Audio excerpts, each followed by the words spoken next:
नमस्ते दीदी भैया, देखिए भोजपुरी लोग गीत स्टार पर जा रहा है देवी माता का गीत। आप लोग लाइक शेयर सब्सक्राइब करिएगा, फुल आवाज में सपोर्ट करिएगा। हमारा वीडियो चल नहीं रहा है, आप लोग देख नहीं रहे हैं, आप लोग देखिए और आगे बढ़ाइए।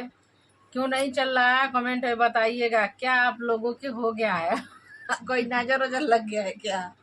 आप लोग देख नहीं रहे हैं, बताइए। इतना हम लोग परेशान हो रहा है, आप लोग देख ही नहीं रहा, हम लोग की वीडियो नहीं चल रहा सही है। नहीं चलता है।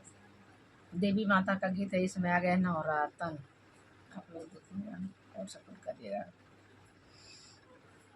हाथवा में लियाली मैया सोने के डलरिया हो कि चली दिहलीना मैया मालिन फूलवरिया हो कि चली दिहलीना मैया मालिन फूलवरिया हो कि चली दिहलीना फुलाई माड़त माई के टिकुली हेराइना हो कि खोज लगलीना मैया मालिन फूलवरिया हो कि खोज लगलीना मैया मालिन फूलवरिया हो कि खोज लगलीना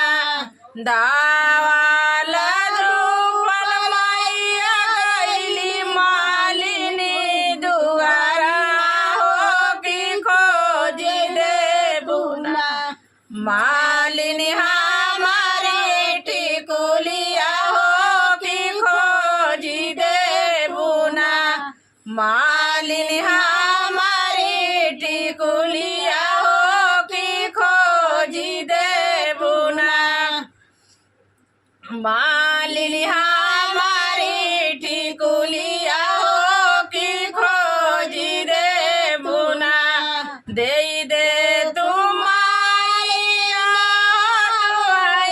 आशीर्वाद कि होई जैतना अरे हमारो गाना हो कि होई जैतना होखे दा गाना मैया करे दा पिया के नौकरिया हो गड़ाइयो देबना मैया सोना के टिकुलिया हो गड़ाइयो देबना मैया सोना के टिकुलिया हो गड़ाइयो देबना ऐसान बात तुई बोललू मालिनिया हो कि फेरू ना बोलिया हो कि फेरू ना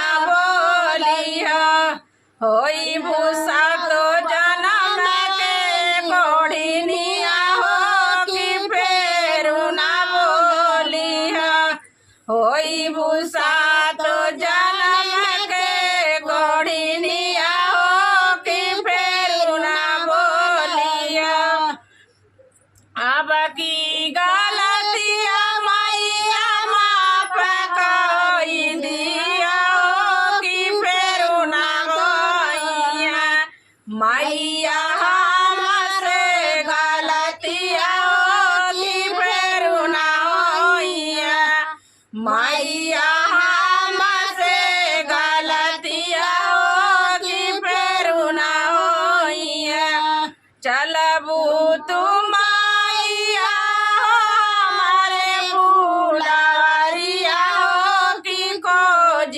देबुना तुहरे सोना के टिकुलिया हो कि खोज देबुना तुहरे सोना के टिकुलिया हो कि फेरी देबुना।